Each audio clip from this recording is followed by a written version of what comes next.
오늘 누가복음 10장은 예수님께서 제자들을 보내시고 이어서 70인의 전도자들을 세워서 보내시는 그런 장면들이 나옵니다.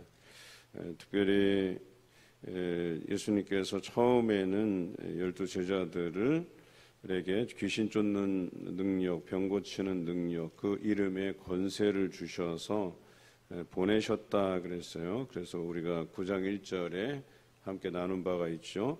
그 다음에 그들을 보내신 이유가 하나님의 나라를 전파하는 것이 제일 목적이었고, 그 나라를 전파하다가 병든 자를 만나면 병든 자를 고치고 귀신 들린 자를 만나면 그 귀신을 내어 쫓으라고 말씀하시죠.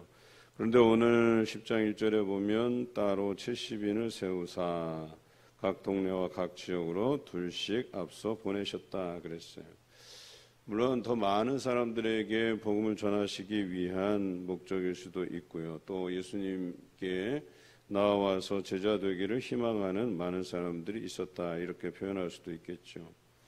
2절에 70인을 따로 세워서 둘씩 보내신 이유가 추수할 것은 많되 일꾼이 적다 하셨죠. 그러니까 70인도 적다 하신 거예요.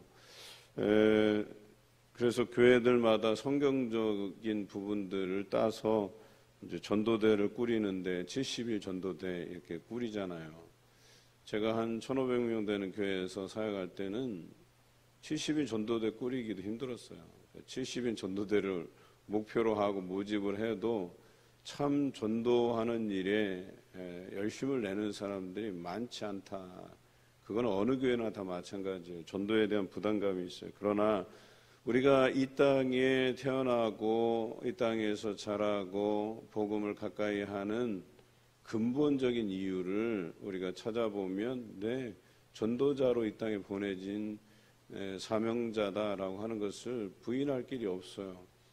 참 이상하게도 그런 전도의 사명을 띠고 이 땅에 태어났지만 또 우리로 하여금 하나님께서 말씀으로 훈련받고 기도하게 하시지만 이상하게 그 사명에서 비껴가는 경우가 많아요. 왜 그럴까요? 저는 두 가지라고 보는 거죠. 하나는 알면서도 그 부담감 때문에 하지 못하는 것. 둘째는 모르거나.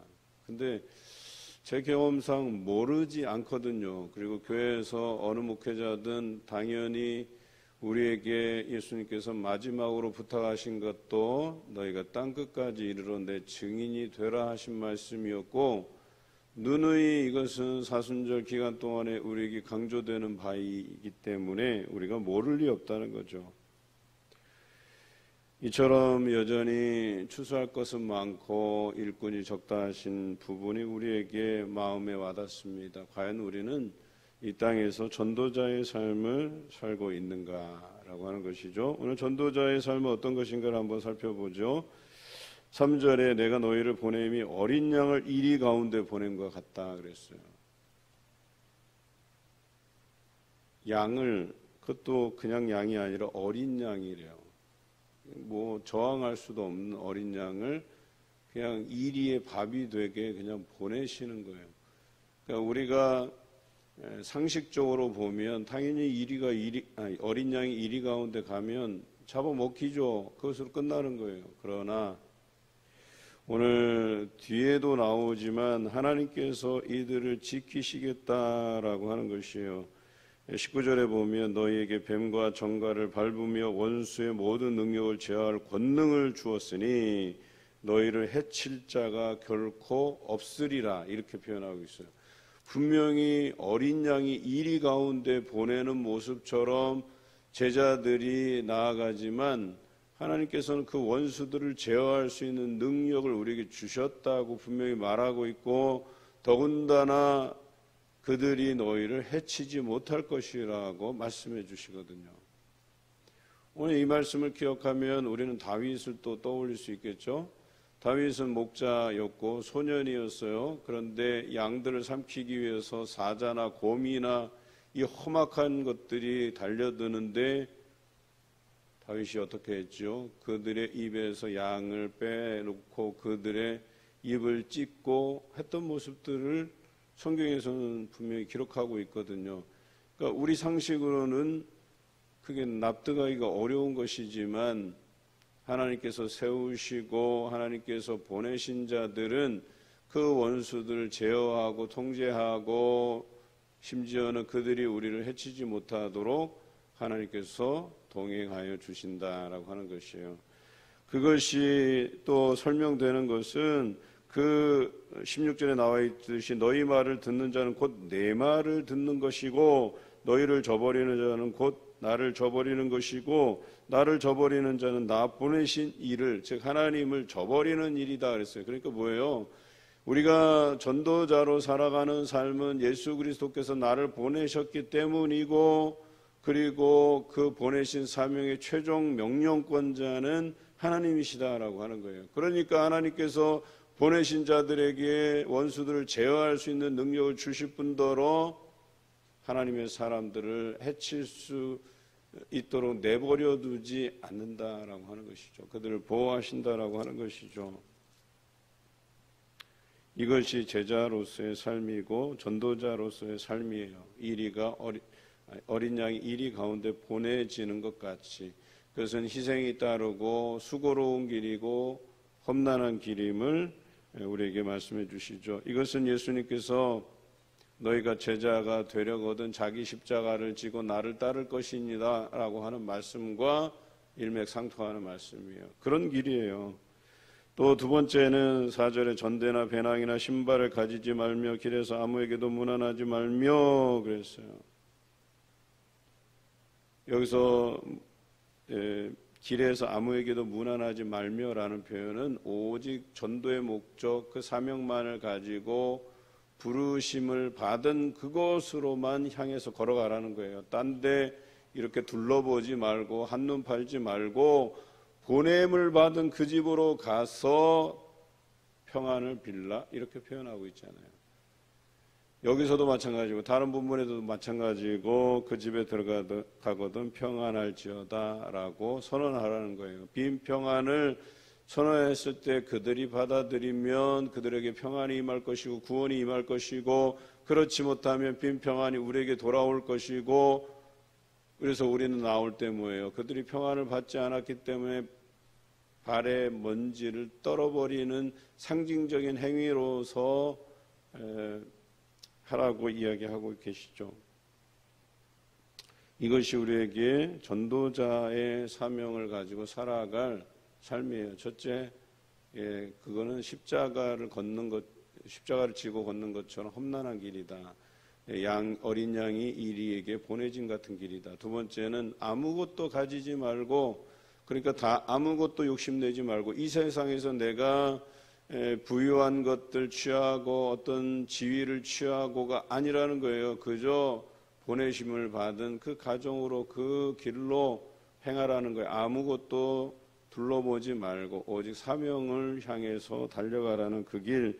세 번째는 평안을 비는 거예요. 그곳에서 그 사람을 위해서 축복하고 평안을 빌고 복음을 선포하고 구원이 이 집에 이르렀다고 이야기하는 그것이 우리에게 필요하다. 그들이 받지 아니하면 그 빈 평안이 우리에게 돌아옴을 인하여서 우리도 기뻐하고 다만 그들에게 먼지를 떨어버리면서 선언할 것은 11절에 너희 동네에서 우리 발에 묻은 먼지도 너희에게서 떨어버리노라. 그러나 하나님의 나라가 가까이 온 줄을 알라 하라.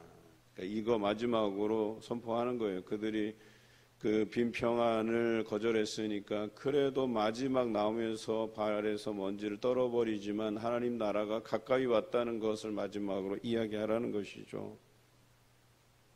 그러나 이 빈 평안을 받지 아니하는 가정, 받지 아니하는 동네는 소돔보다 견디기가 어려운 예수 그리스도의 재림의 날에 심판이 임박한 날에 소돔보다 견디기 어려운 곳이 될 거다라고 이야기하죠. 그리고 고라시나 베세다야 이야기하면서 두로와 시돈에게 이러한 일을 행했더라면 그들이 벌써 베옷을 입고 제에 앉아서 회개했을 것이다 라고 할 만큼 지금 예수님께서 제자들을 보내시면서 그 제자들에게 복음을 전하라 하는 이 지역이 그만큼 타락한 곳이고 죄에 물든 도시임을 이야기하죠. 여기 고라신, 벳세다, 가버나움 이러한 곳들이 다 뭐예요? 너희가 높아지겠느냐 음부에까지 낮아지리라 라고 말씀하시면서 이 도시가 전도하기에 어려운 곳임을 이야기하고 있습니다. 그래도 제가 볼 때 대한민국에서 호남 지역은 복음의 밀도가 괜찮아요. 그 복음화율이 뭐 30%에서 많게는 뭐 신안 지역은 한 65%까지 올라가는 지역들도 있어요. 그런데 참 경상도 지역이 복음이 참 안 들어가요. 뭐 포항, 울산 지역을 제외하면 가까운 진주 같은 경우가 6%밖에 안 돼요. 그러니까 뭐 대한민국에서 가장 낮은 도시 중에 하나가 진주, 양산 뭐 이런 지역이에요. 물론 그런 쪽에 또 목회하기도 힘들겠죠. 그러니까 이 지역마다 복음을 받아들이는 그런 비율이 좀 다르다는 거죠. 오늘 이 지역이 바로 그러한 지역이에요. 어쩌면 70인을 파송한 이유도 그러지 않나 싶어요. 여기에는 하나님께서 보내시는 그 가정들이 더 많다고 볼 수도 있겠죠. 오히려 의사는 환자에게 필요한 사람인 것처럼 이 전도자는 믿지 아니하는 가정으로 파송하는 것 아닙니까? 그래서 그곳에 가서 복음을 전하는 것 아니겠습니까? 그런데 이 지역에서는 12명이 아니라 70명을 보내신 까닭이 바로 여기 있다라고 볼 수 있겠죠. 그런데 더 놀라운 사실은 17절입니다. 70인이 전도하고 돌아와서 보고하는데 주여 주의 이름이면 귀신들도 우리에게 항복하더이다 그랬어요. 그리고 예수님께서 사단이 하늘로부터 번개같이 떨어지는 것을 내가 보았다 그랬어요. 사단을 표현할 때는 공중의 권세 잡은 자라고 표현하죠. 이제는 사단이 땅에 떨어져서 심판받을 날이 가까이 왔다라고 하는 겁니다. 그리고 성경에서는 이야기하잖아요. 이 땅끝까지 복음이 전파되는 날에야 내가 속히 오리라 라고 말씀하시잖아요. 그래서 복음이 전해지면 전해질수록 예수 그리스도가 이 땅에 재림하실 그날이 가까이 옴을 우리가 알아야 되고, 우리는 주 예수여 어서 오시옵소서 마라나타라고 고백하는 그 고백은 우리가 날마다 복음을 사람들에게 전함으로 인해서 예수 그리스도의 그 날이 가까이 옴을 우리 삶에서 실천해야 한다는 그런 뜻이죠. 저는 묻고 싶어요. 우리가 전도를 안 하는 이유가 예수님이 좀 늦게 오시면 좋겠다 하는 그 생각에서 전도를 안 하시는 건지, 우리가 예수 그리스도의 그 재림을 앞당기고 또 그분의 오심을 환영하고 기다린다고 하면 당연히 그분의 길을 우리가 예비해야 되는 거잖아요. 그럼 뭐예요? 땅끝까지 복음을 전해야 되는 거잖아요. 오늘날 교회가, 성도가 이러한 사명을 잊고 사는 것은 아닌지, 내 먹고 사는 일에만 바쁜 것은 아닌지, 만약에 이 땅에 학개와 스가랴 같은 선지자가 다시 온다면 우리에게 왜 너희의 편벽한 집들을 위해서만 애쓰냐, 하나님의 성전이 이렇게 재건되지 못하고 있는데, 이렇게 말할지도 몰라요. 예수 그리스도의 그 복음 전파, 하나님 나라의 전파가 완성되지 못하고 있는데 왜 너희는 여전히 너희 일에만 관심 가지고 있느냐, 이렇게 말씀하실지 모른다는 거예요.